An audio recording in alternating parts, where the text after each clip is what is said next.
Ang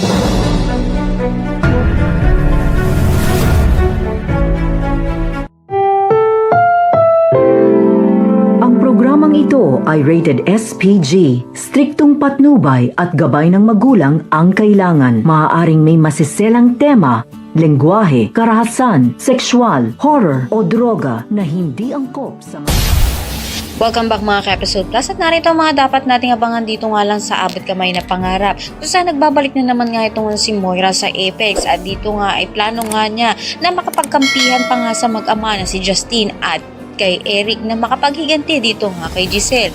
May balita na naman nga ang pulis dito nga kay Giselle at nakita na nga ang kotseng ginamit sa pangingindap nga dito nga kay Lolo Pepe at nakita nga niya itong gamit nga ito ni Moira. Subalit ayon dito nga sa pulis, hindi nga kay Moira ang kotse na ito, kundi kay Nerissa. Kaya naman dahil dito ipapadakip nga nito ni Giselle ito nga si Nerissa.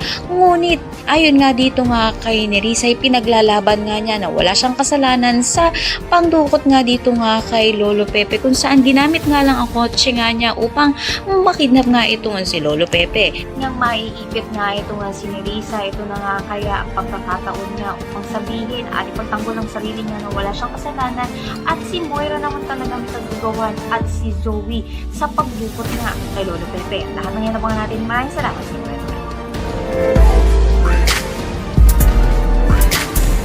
Ang magiging sampit sa Apex.